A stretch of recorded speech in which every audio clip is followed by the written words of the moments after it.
Spacing आज आपको velocity और acceleration parallel to coordinate axis के द्वारा कराऊंगा। तो छोटा सा मैं एक डायग्राम बनाता हूं, देखते हैं फिर एक्स एक्सिस के पैरेलल और वाई एक्सिस के पैरेलल वेलोसिटी और एक्सीलरेशन कैसे कैसे होते हैं। चलिए,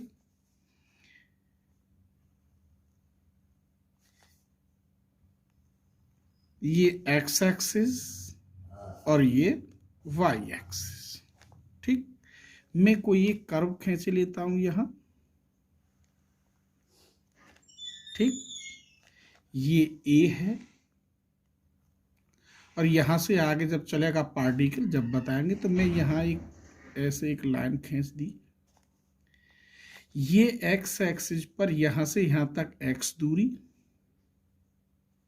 और ये वाई दूरी। तो यहां जो पी के कोऑर्डिनेट होंगे मेरे बच्चों वो एक्स वाई होंगे, जो पार्टिकल रेस्ट में है। पी से पार्टिकल क्यू पॉइंट पर पहुंचा। किस पर पहुंचा? क्यू पॉइंट पर। तो ये मैंने दूरी यहां ऐसे लिखा ली। तो ये जो वाई है, तो इधर जो दूरी यहां तय करी, इधर लाइन और खींच लो, ये मैंने डेल एक्स मान ली। ये तो वाई है मेरे बेटा, और इधर मैंने क्या मान लिया फिर, ये डेल वाई दूरी जो तय करी। वैसे ये डेल एस है, यहां से यहां तक एस, और ये दूरी तय कराएगा डेल एस, लेकिन इसकी जरूरत ही नहीं पड़ती है।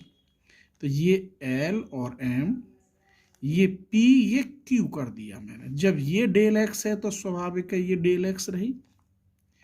तो पी के कोऑर्डिनेट ये वाई और ये एक्स, यहां तक तो एक्स वाई। अब यहां जब पहुंचे तो ये दूरी कितनी हुई, एक्स प्लस डेल एक्स यहां तक, और दूरी यहां कितनी हुई, वाई प्लस डेल वाई। तो क्यू के कोऑर्डिनेट हुए x plus del x comma y plus del y. चलिए, हमें तो वेलोसिटी निकालनी है और एक्सीलरेशन। तो वेलोसिटी में मेरे बच्चों डिस्प्लेसमेंट लेते हैं, रेट ऑफ डिस्प्लेसमेंट, और एक्सीलरेशन में चेंज इन वेलोसिटी। तो सबसे पहले मैं वेलोसिटी बता रहा हूं आपको, पैरेलल टू एक्स एक्सिस के निकालूंगा और वाई एक्सिस के। ये पूछ रहा है। तो आइए नंबर 1 टॉपिक, इसमें लाइन बना देता हूं मैं। The component of velocity parallel to x axis.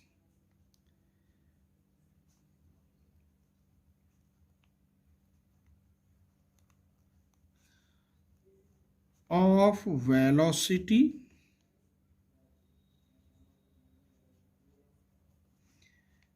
to x axis, ठीक, equal to rate of displacement. इतना ही लिख देता हूं मैं, ये displacement parallel to x axis, और ये मैं ऐसे बना रहा हूं पैरेलल टू एक्स एक्सिस। ठीक, तो निकालिए इसे। अब इसमें limit delta t tends to 0, तो किसके एक्स एक्सिस के पैरेलल कितनी आएगी, पी क्यू। क्या आएगी, P Q upon delta t. P Q की दूरी कितनी आई, यही बना दो, del x upon delta t. ये डेल एक्स है, अगर इस लिमिट को इसमें लगा देते हैं तो ये D x upon d T बन जाता है। इसे हम एक्स डॉट भी कहेंगे। क्या कहेंगे, एक्स डॉट। और ये पैरेलल टू एक्स एक्सिस है, इसे हम आगे चल के यू कहेंगे, यू से। तो हमने वेलोसिटी निकाल दी पैरेलल टू एक्स एक्सिस की। तो कितनी थी, ये थी डेल एक्स, यहां से यहां तक समय लगा, टी कितना, डेल्टा टी, उसकी डिवाइड कर दी। अब मुझे पैरेलल टू वाई एक्सिस के इसके पैरेलल निकालनी है, तो ये दूरी लेनी पड़ेगी। कहाँ पार्टिकल, यहां से यहां तक, पी क्यू, और ये क्या है, ये मैंने क्यू मान लिया। चलो पी एम कर देता हूं इसे, क्योंकि क्यू तो मैंने वहां लिख दिया है, यहाँ पी एम। ठीक है, अब निकालनी है मुझे दोबारा दूसरा जो है, किसके पैरेलल करनी है मुझे, यहाँ के। तो यही लाइन लिखूंगा same, the component of velocity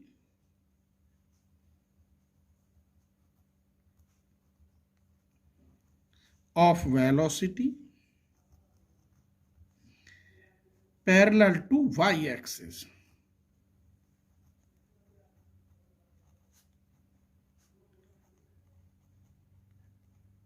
क्या होती है मेरे बेटा? Rate of displacement,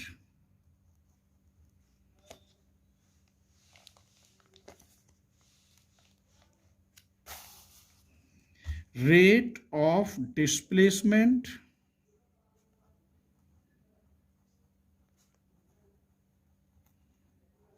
rate of displacement parallel to y-axis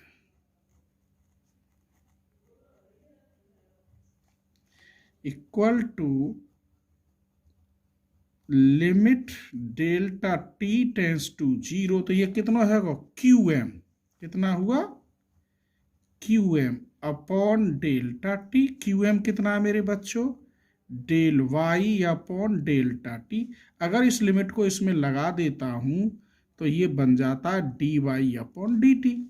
इसको हम वाई डॉट भी कहेंगे और वाई के पैरेलल वेलोसिटी को हम वी भी कहेंगे। क्या कहेंगे? वी से।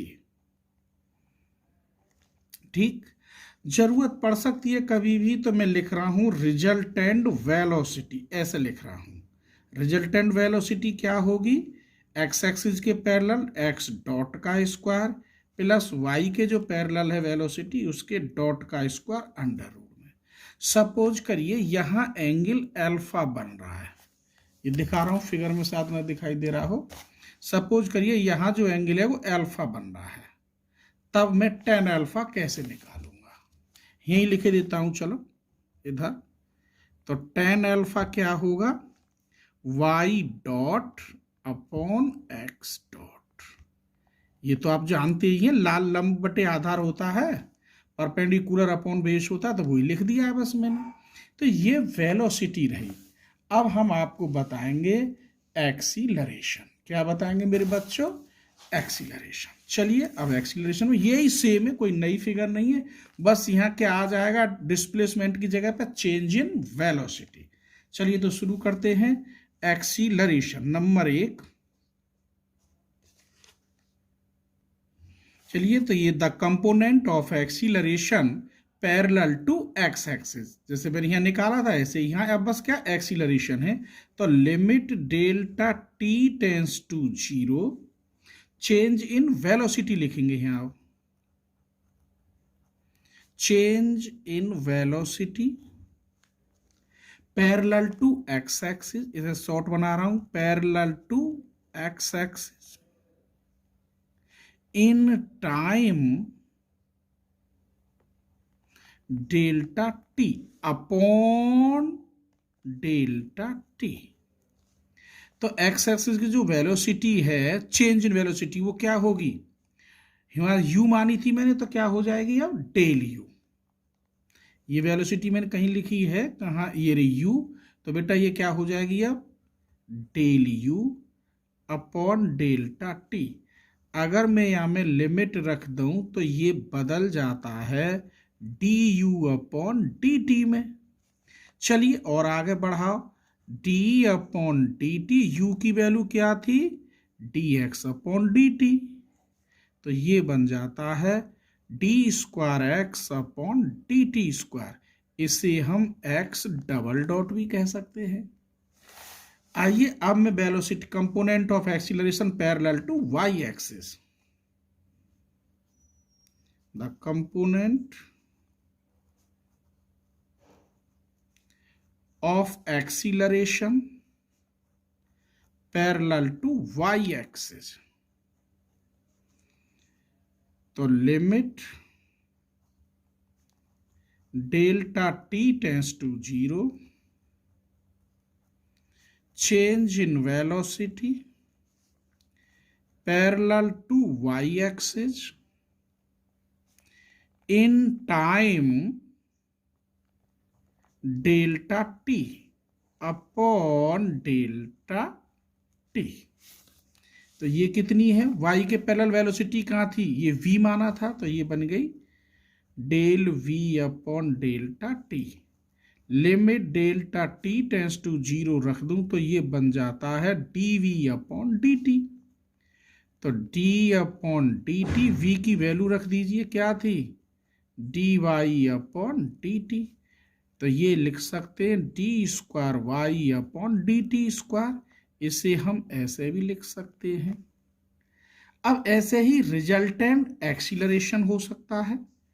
रिजल्टेंट एक्सीलरेशन को मैं ऐसे लिख रहा हूं, तो ये अंडर रूट के अंदर एक्स डबल डॉट का square plus y double dot का स्क्वायर, फिर वही एंगल होगा। एक्सीलरेशन में टेन अल्फा बराबर y double dot upon x double dot. चलिए मैं एक इंपॉर्टेंट एग्जाम्पल लिख रहा हूं, उसे बताऊंगा आपके लिए। देखिए एग्जाम्पल मेरे बच्चों, ये रहा। ए particle moves in A curve, एक कर्व दे रखी है, बस सॉल्यूशन में मैं लिख देता हूं। बस इसने क्या दे रखी है, कर्व दे रखी है ए लॉग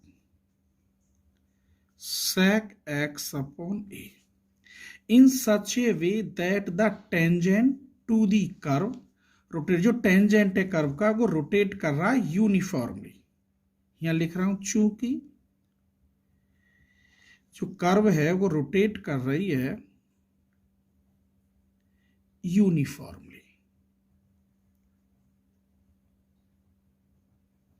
जब रोटेट यूनिफॉर्मली कर रही है तो इसका मतलब जो मैंने एंगुलर वेलोसिटी बताई होगी आपको D theta over d T, वो यहां बनेगी D psi upon d T. और यूनिफॉर्मली का मतलब एक नियत चाल समान, तो उसके लिए क्या होती है ये कांस्टेंट, अर्थात d psi over d t equal to, मैं इसे ओमेगा कह सकता हूं। चलिए दो बात मिली, फिर आगे पढ़िए। प्रूव दैट रिजल्टेंट एक्सीलरेशन, तो मुझे अभी जो मैंने एक्सीलरेशन बताया है वो दोनों निकाल लें। आइए सबसे पहले मैं इसका dy अपॉन dx निकालता हूं। लॉग के according differential 1 upon sec x upon a, sec को sec x upon a tan x upon a, x upon a का 1 अपॉन ए, इससे ये कट गया, इससे ये कट गया। D y upon d x equal to tan x upon a. हमने Cartesian coordinate में टेन साई का मान d y upon d x भी पढ़ा है, या पीएससी पार्ट 1 में जाएंगे तो मैंने रेक्टिफिकेशन में आपको पढ़ाया था, जब एक्स और वाई में रिलेशन हो तो d y upon d x tan psi होता है। क्या होता है, टेन साई। तो मैं यहां लिख सकता हूं tan psi equal to tan x upon a, तो psi equal to x upon a. This implies, आगे बढ़ लो, this implies x equal to a psi. निकालो differential, dx over dt equal to a d psi upon dt, अर्थात dx upon dt मेरे बच्चों a इसका omega हो गया। अगर इसे दोबारा डिफरेंशियल करूं D square x upon d t square, तो इसका क्या हो गया, 0। अभी तो मुझे ये x डबल डॉट निकला है, y डबल डॉट निकालना है। दोबारा देखिए, इधर देख लेते हैं। नाउ y इक्वल टू दे रखा है a log sec x upon a, निकालो d y upon d t. अब y का फंक्शन x के रेस्पेक्ट तो समझ में आता है, यहाँ y का फंक्शन t के, इसका मतलब है अब x भी फंक्शन है और किसके रेस्पेक्ट होगा, t के। ए लॉग के according 1 upon sec x upon a, sec का करो sec x upon a tan x upon a, x upon a का 1 अपॉन ए, अब x का करो तो कितना हुआ, dx अपॉन dt। यहां देख लो, ठीक है। ये sec से sec कट गया, इस a से ये a कट गया, dy अपॉन dt बचा tan x upon a into d x over d t. अब d x over d t की वैल्यू जो लगा दूं मैं यहाँ, चलो यहाँ लिख लेता हूं d x upon d t. तो d x over d t की वैल्यू क्या है, यारी ए ओमेगा, तो मैं यहाँ रख देता हूं पहले, अब इसे a omega tan x upon a d y upon d t. चलिए दोबारा डिफरेंशियल करिए, d square y upon d t square, ये तो कांस्टेंट है, ये हो गया sec square x upon a, x upon a का 1 अपॉन ए, अब एक्स का नहीं करोगे फिर d x over d t, इस ए से ये ए कट गया, तो d square y upon d t square हुआ ओमेगा, इसकी मैं वैल्यू रखे देता हूँ d x over d t की ए ओमेगा, तो ए ओमेगा का मैंने यहाँ स्क्वायर कर दिया और सेक स्क्वायर एक्स अपॉन ए, मुझे वाई डबल डॉट मिल गया, एक्स डबल डॉट मिल गया। अब जानता हूं मैं रिजल्टेंट एक्सीलरेशन, ये क्या होता है, एक्स डबल डॉट का स्क्वायर वाई डबल डॉट का स्क्वायर, तो ये रखो इसमें, ये तो 0 प्लस इसका स्क्वायर करोगे omega square A sec square x upon a का स्क्वायर, तो मेरे बच्चों ये रिजल्टेंट एक्सीलरेशन हुआ, इससे ये कट गया अंडर रूट ओमेगा स्क्वायर ए सेक स्क्वायर एक्स अपॉन ए, ये मैंने एक इक्वेशन मान ली ए, क्योंकि मुझे प्रूफ में कुछ और लाना है। प्रूफ दोबारा पढ़ लीजिए, ये resultant acceleration of particle varies, varies जानते होंगे इनवर्सली प्रोपोर्शनल को कहते हैं varies, as the square, square होना चाहिए of the radius of curvature, radius of curvature यानी जो रो है उसके स्क्वायर के बराबर होना चाहिए, या प्रोपोर्शनल।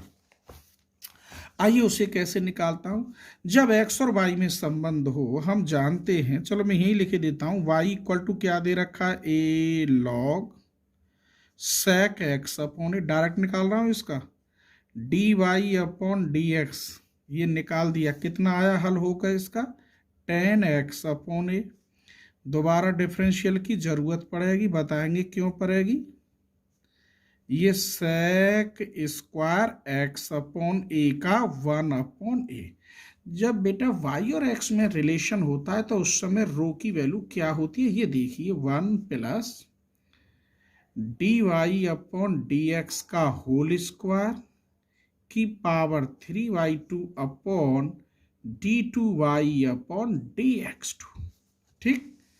चलिए वैल्यू रख दीजिए, rho equal to 1 plus d y upon d x का होल स्क्वायर कितना है, 10 स्क्वायर एक्स अपॉन ए की पावर 3y2, या डी वाई स्क्वायर कितना है, sec square x upon a, 1 upon a मैंने ऊपर भेज दिया इंटू ए, फिर आगे बढ़ो, a 1 plus 10 square sec square तो स्क्वायर कटेगा, sec cube x upon a upon sec square x upon a, rho equal to a sec x upon a, या तो ये कटेगा।